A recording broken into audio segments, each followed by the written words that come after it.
पालघर जिल्ह्यातील मनोर पोलीस ठाण्याच्या हद्दीत बेकायदेशीर गॅस रिफिलिंगचा धक्कादायक प्रकार उघडकीस आला आहे। कुडे मुरीपाडा येथे व्यावसायिक गॅस सिलेंडरमधून धोकादायक पद्धतीने गॅस ट्रान्सफर करून त्याची बेकायदेशीर विक्री सुरू असल्याचा पर्दाफाश मनोर पोलिसांनी मध्यरात्री केलेल्या धडक कारवाईत केला आहे।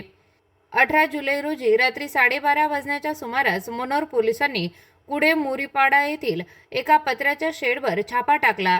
या कारवाईत तब्बल 121 व्यावसायिक गॅस सिलेंडर, गॅस ट्रान्सफरसाठी वापरण्यात येणारे पॉवर स्प्रे, मोटारी, रेग्युलेटर, पाईप, डिजिटल वजन काटा आणि इतर उपकरणे असा एकूण 4,58,900 रुपयांचा मुद्देमाल जप्त करण्यात आला आहे।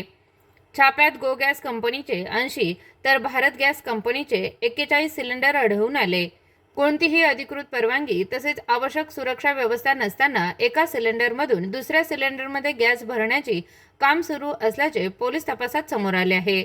विशेष म्हणजे मोठ्या प्रमाणात ज्वालाग्राही LPG सिलेंडर साठलेल्या या पत्र्याच्या शेडमध्ये पुरेशी अग्निसुरक्षा व्यवस्था नसल्याचेही समोर आले आहे। अशा परिस्थितीत किरकोळ ठिणगी किंवा शॉर्ट सर्किटमुळे मोठी दुर्घटना घडून नागरिकांच्या जीविताला धोका निर्माण होण्याची शक्यता होती।